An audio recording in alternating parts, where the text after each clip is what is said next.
Días. Buenos días. Bueno, vamos a comenzar nuestra clase del día de hoy, ya para terminar las diferencias entre los tres medios de control. Y entonces ayer nos quedamos les dejé estudiar qué era la suplencia, qué era el estricto derecho y qué era la suplencia de la deficiencia, que son dos figuras totalmente antagónicas. A ver, ¿alguien estudió qué es el estricto derecho?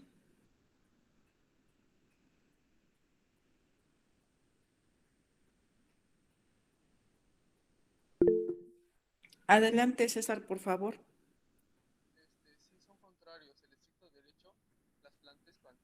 Un favor, César, no se te escucha, se te escucha muy retirado tu audio. Perdón. Sí. Buenos días. En el estricto derecho, las partes plantean sus argumentos y sus pretensiones, y la autoridad jurisdiccional tiene que acatarse y ceñirse a lo expuesto, o sea, atender exactamente a lo que las partes están alegando. Ajá. Y ¿Eso en dónde? En el estricto Sí, derecho. pero ¿en qué parte? El estricto derecho es una facultad que va a aplicar ¿quién, César? Bueno, no una facultad, una obligación. ¿Que aplica quién? La autoridad que esté resolviendo el conflicto, ¿no? Ok, muy bien. ¿En qué momento, César? La autoridad que esté resolviendo el conflicto, correcto. ¿En qué momento, César? Cuando las partes estén diciendo sus alegatos, sus pretensiones, sus Pero argumentos. ¿quién va a ocupar el estricto derecho? Ya me lo dijiste. La autoridad. Ok, la que va a resolver el pleito, ¿verdad? ¿En dónde? ¿En qué momento? ¿En dónde resuelve el pleito? Pues cuando dicte la sentencia. Cuando dicte la sentencia, César. Cuando dicte la sentencia. ¿Sí? Entonces, fíjense bien lo que dijo su compañero, que estuvo correctamente lo que él dijo. El estricto derecho es una obligación. Ahorita anoto tu nombre, César, para tu participación. Gracias. Es una obligación que tienen los juzgadores, de que al momento que van a dictar la sentencia, esta facultad, esta obligación del estricto derecho no es del actor ni es del demandado, es del juzgador, que al momento que va a dictar sentencia, que es cuando resuelve el pleito, ¿sí? Únicamente va a dictar sentencia atendiendo a los argumentos que el actor y el demandado le dieron en la demanda y en la contestación de la demanda respectivamente, sin que el juzgador le esté permitido, sin que al juzgador le esté permitido al momento que dicta sentencia, pronunciarse respecto de cosas que las partes nunca le mencionaron en los escritos de demanda y de contestación. Quiere decir que el juez es muy estricto al juzgar. ¿Por qué es muy estricto al juzgar? Porque únicamente toma en cuenta las argumentaciones que le dieron las partes, quedándole estrictamente prohibido al juzgador introducir en la sentencia cosas que las partes nunca le alegaron. Eso es el estricto derecho. Un juez, ¿qué característica debe tener al momento de resolver un pleito? Debe ser imparcial. Debe ser imparcial, ni del lado del actor ni del lado del demandado. Debe ser imparcial, ¿sí? Entonces, cuando él va a resolver, él es perito en derecho, ¿estás de acuerdo? Un juez, un juzgador es abogado, entonces es perito en derecho. Él puede vislumbrar quién tiene la razón, ¿sí? Desde que está el pleito, ¿sí? Sin embargo, él puede decir el juzgador, aquí sí tiene la razón el actor, pero cuando va a dictar sentencia, si el actor no le dio argumentos, porque el actor debe de convencer al juez con argumentos jurídicos de que él tiene la razón, ¿sí? Si esos argumentos que el actor le está dando al juez no lo convencen, pues aunque el juez vea que tiene la razón, aunque el juez vea que le deben dinero, en la sentencia va a absolver al demandado. ¿Por qué? Porque los argumentos que le dio el actor fueron insuficientes para convencer al juez. Y lo que el actor no le diga al juez en su demanda, el juez no puede introducir cosas en la sentencia que no le dijo el actor en su demanda. Oye, juez, pero tú sí sabes que me deben, mira, pues sí, pero si tú no me convences con argumentos ni con pruebas, yo no te voy a dar la razón en la sentencia. Porque yo tengo que juzgar de manera estricta. Únicamente con tus argumentos y tus pruebas, nada más. Lo que no me digas tú, yo no lo puedo introducir. Lo contrario, al hacer estricto, ¿qué es lo contrario de estricto? Sinónimo de antónimo de estricto, antónimo de estricto. Flexible. Flexible, flexible. Entonces, lo contrario al estricto derecho es la flexibilidad de los juzgadores. Pero esta flexibilidad de los juzgadores al momento de juzgar, ¿sí? Se lo tiene que autorizar ¿quién? ¿La propia ley? La propia ley, la propia ley. Ajá. La regla es que un juzgador debe ser estricto al momento de dictar sentencia. ¿Por qué estricto? Porque nada más se va a ceñir a lo que las partes le dijeron, punto. No voy a introducir en la sentencia cosas que no me hayan dicho las partes. Pero lo contrario al estricto es lo flexible. Entonces hay una figura que se llama suplencia de la deficiencia de la queja, que es lo contrario al estricto derecho. En la suplencia de la deficiencia de la queja, la ley, ojo, la ley autoriza a un juzgador que al momento de dictar sentencia sí pueda introducir en la sentencia argumentos que las partes no le dieron. Y tú me vas a decir, entonces aquí se permite que el juez le ayude a una de las partes. Sí, pero te voy a decir, sin perder qué característica.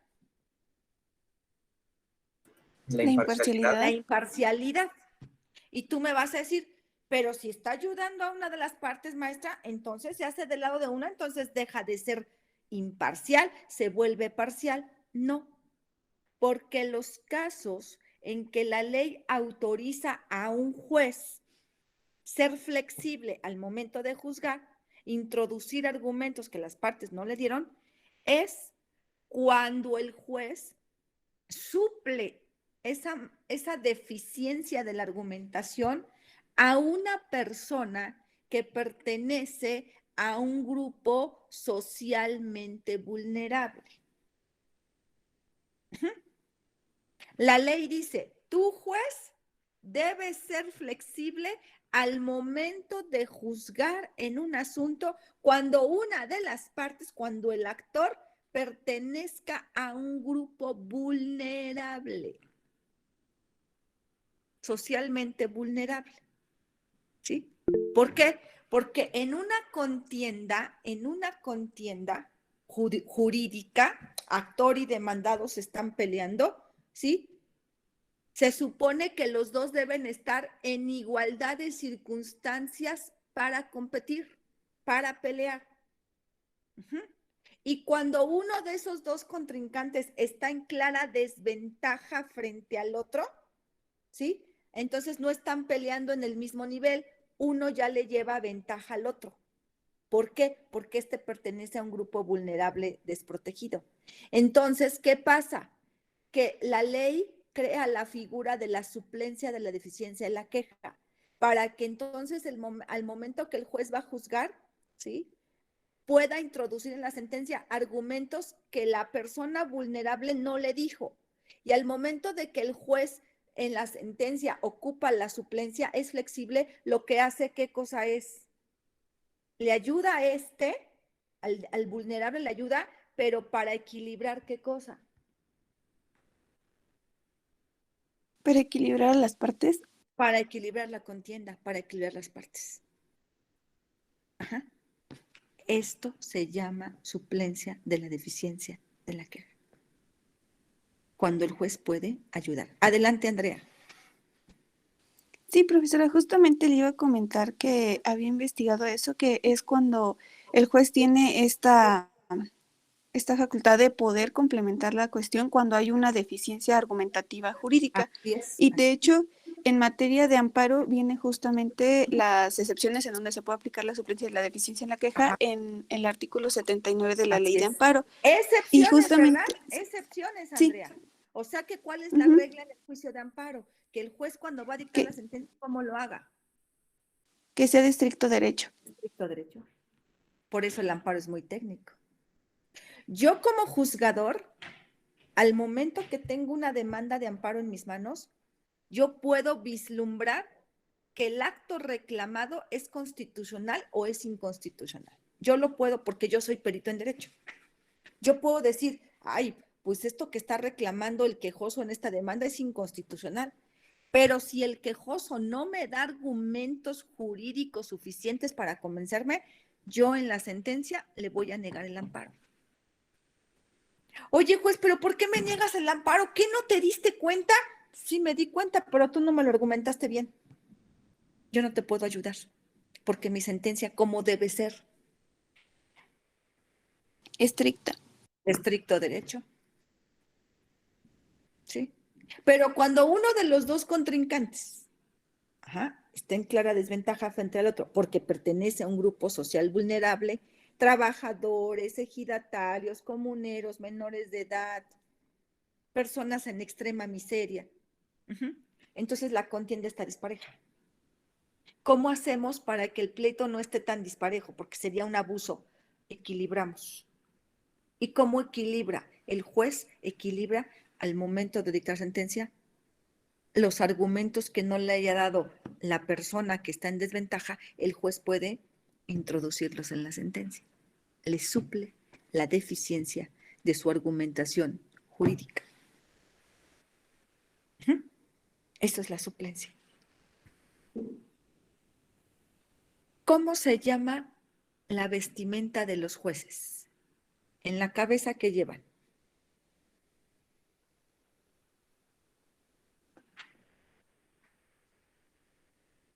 ¿Nunca han visto vestido un juez?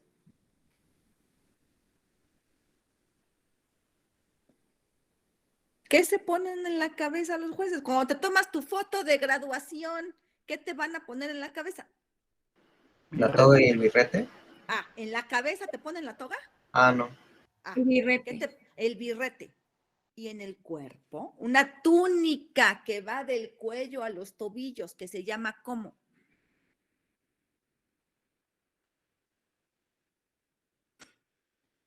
Toga. Toga. Toga. Ajá. La toga, esa túnica negra que va de cuello a los tobillos, esa toga que usan únicamente los juzgadores. Si se pone el juzgador la toga y pone las manos así en cruz, tú vas a ver que una manga de la toga, la manga derecha, está estrecha. ¿Sí? Y la manga izquierda de la toga está holgada, sumamente holgada. Entonces, estira los brazos el que tiene la toga puesta y tú dices, el sastre le hizo mal la toga. El sastre le cortó mal la toga. Una manga está estrecha y la otra está ancha. No, no fue problema del sastre. ¿sí? Eso tiene una razón de ser y es el estricto derecho y la suplencia. En esas mangas están representados el estricto derecho y la suplencia, ¿sí? El juzgador cuando dicta la sentencia, ¿cómo debe ser? De estricto derecho. Estricto, entonces debe aplicar la manga, ¿qué cosa? Estrecha, dura, la mano dura. Es estricto. Pero cuando la ley le autoriza suplirle a uno de los contrincantes la deficiencia de sus argumentos, entonces va a juzgar con qué manga. Con la holgada. izquierda. Con la de la suplencia. ¿Con La qué holgada. manga? Con la manga ancha. ¿Sí? De ahí cuando dices, mi papá es muy estricto, o cuando dices, ay, mi papá me da manga ancha. Cuando dices, mi papá me da manga ancha, ¿a qué te refieres? ¿Que tu papá es cómo? Flexible. Es muy flexible, mi papá es muy flexible, me da manga ancha. ¿Sí? Eso significa que las togas tengan una manga estrecha y otra más holgada. ¿Sí? Edgar, adelante. ¿Me podrías repetir el fundamento de la deficiencia de la suplencia de la queja, por favor? Todavía no he hablado de fundamento. El fundamento lo dijo María. Bueno, es que la compañera mencionó 79 de la ley de amparo. 79 de la ley de amparo. Gracias. Pero todavía no he hablado. ¿Sí? Vamos bien hasta aquí. Entonces, la regla en el juicio de amparo es que la sentencia que se dictan en el juicio de amparo es de estricto derecho. Por eso el amparo es muy técnico. Por eso el quejoso debe convencer al juez de amparo con pura argumentación jurídica que el acto de autoridad, ¿cómo es? Inconstitucional. Inconstitucional para que le conceda el amparo. Si no, no se lo va a conceder. Aunque en el juicio de amparo hay excepciones. La ley de amparo, en algunos casos, le autoriza al juez suplir la deficiencia de la queja al quejoso, pero esa es la excepción. Por eso, en la columna número 1 pusimos que en el juicio de amparo se dicta una sentencia ¿cómo? De estricto derecho. De estricto derecho, esa es la regla. Esa es la regla. La maestra Blanca, cuando aplica un examen a sus alumnos, ¿cómo debe de calificar?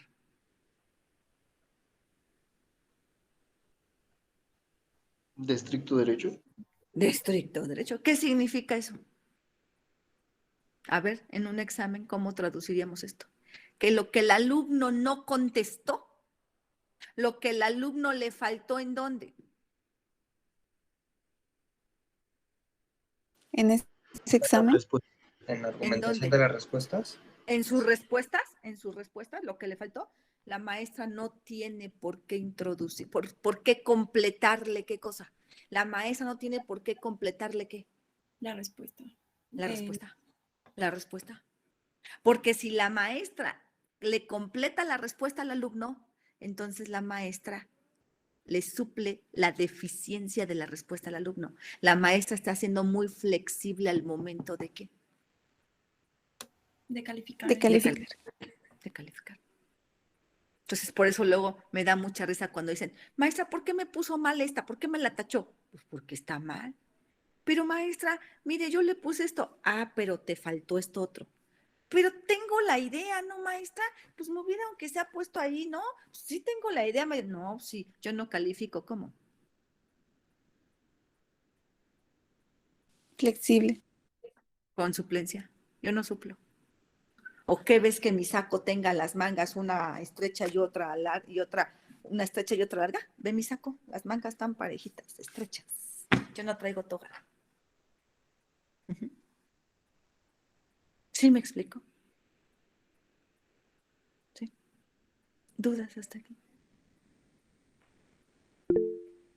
César, adelante. Yo tengo una duda. ¿En la práctica la suplencia se procede de oficio o es Ah, es omisión de correcto. parte? No, No tiene la que recordarle a la suplencia, autoridad. no, la suplencia, ¿sí? Por eso dije, es una obligación del juzgador. En los casos en que uno de los contrincantes esté en clara desventaja frente al otro por pertenecer a un grupo socialmente vulnerable, en ese momento el juzgador, cuando va a dictar sentencia, tiene la obligación de juzgar de manera flexible, ¿sí? Entonces, la suplencia no es una facultad, es un deber del juzgador, aunque las partes ni siquiera se lo pidan. El juzgador tiene que ver cómo está la contienda. Es como en una pelea de box. ¿Tú crees que sería justo que un peso completo peleara con un peso pajita? Pues si el peso completo va a tener una pelea 12 rounds con un pajita, pues de antemano, ¿qué vislumbras?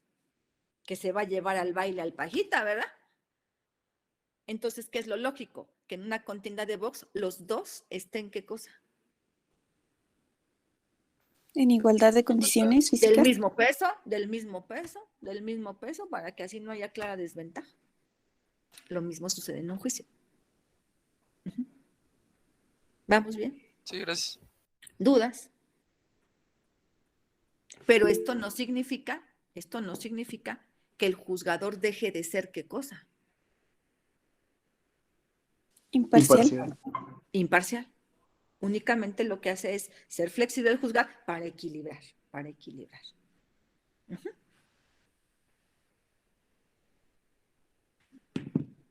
Bien, César, adelante.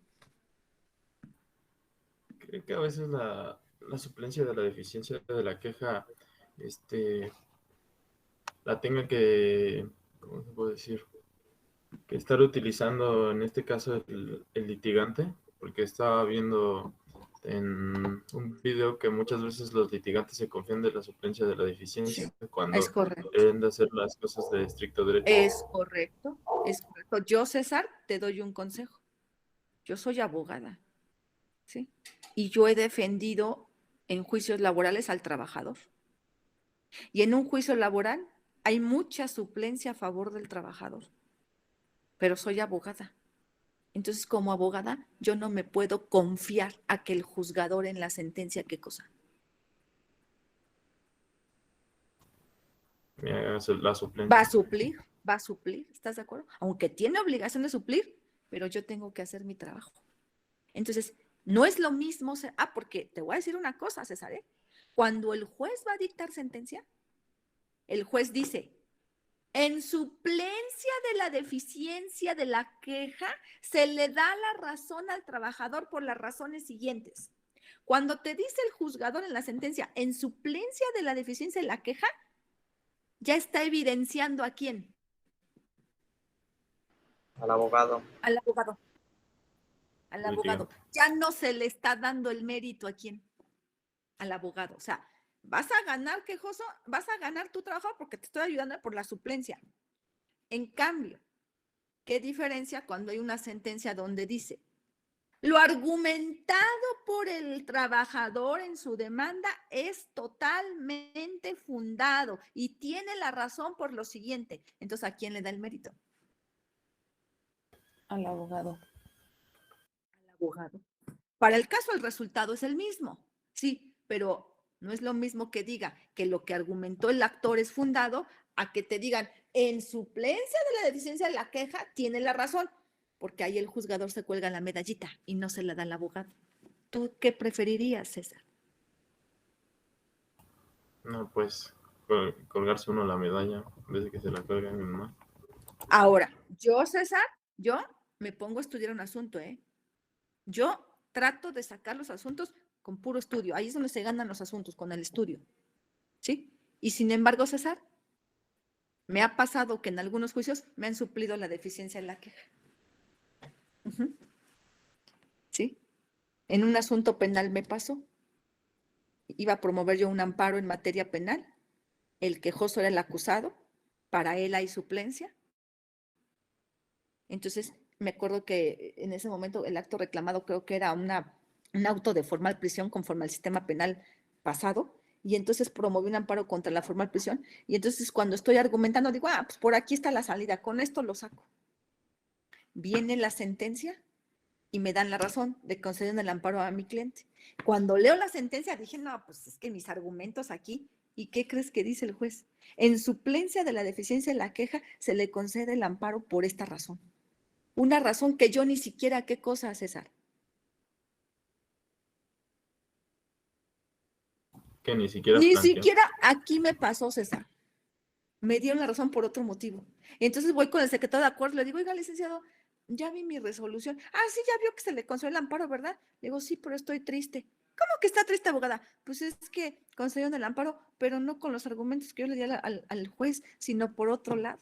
Sí, abogada, es que la salida estaba más fácil por acá. Usted se fue por el camino más largo y la salida estaba por el más corto. Ese camino nunca lo vislumbré. La verdad es que no sabía yo.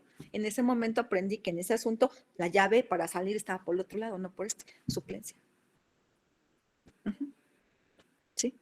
Ahora, si hay suplencia, tú no te confiesa, como abogado, César, no te confiesa a ella.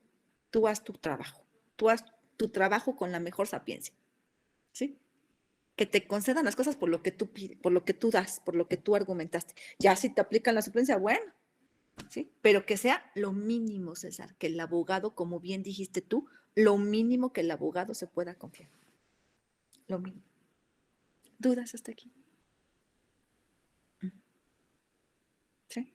Entonces, el amparo es de estricto derecho. La sentencia que se dicta en el juicio de amparo es de estricto derecho.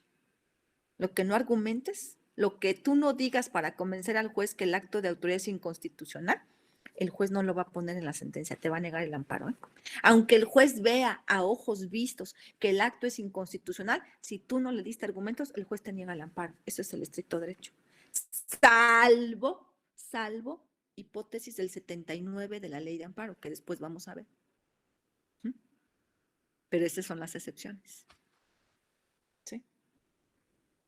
Ahora, vámonos a las acciones de inconstitucionalidad. Las acciones de inconstitucionalidad, muchachos, la sentencia que se dicta ahí, ¿cómo es? La resolución que se dicta ahí, ¿cómo es? Opera la suplencia de la deficiencia de la queja. En esta sentencia, ¿sí?, que resuelve una acción de inconstitucionalidad, ¿quién la resuelve? El Pleno de la Suprema Corte. El Pleno de la Corte. ¿Sí? En esta resolución sí va a existir suplencia de la deficiencia de la queja. ¿Qué quiere decir esto? ¿Quién inicia una acción de inconstitucionalidad? ¿Algún órgano de gobierno? Entonces, si un órgano de gobierno, Andrea, al momento de hacer un escrito donde hace valer una acción de inconstitucionalidad, no convence al Pleno, hace argumentos para demostrar que una norma general es contraria a la Constitución, pero esos argumentos están deficientes, ¿sí? El órgano de gobierno no tiene de qué preocuparse, porque al momento de dictar resolución la Corte va a ocupar ¿qué cosa? La suplencia de la deficiencia de la queja. De la deficiencia de la queja.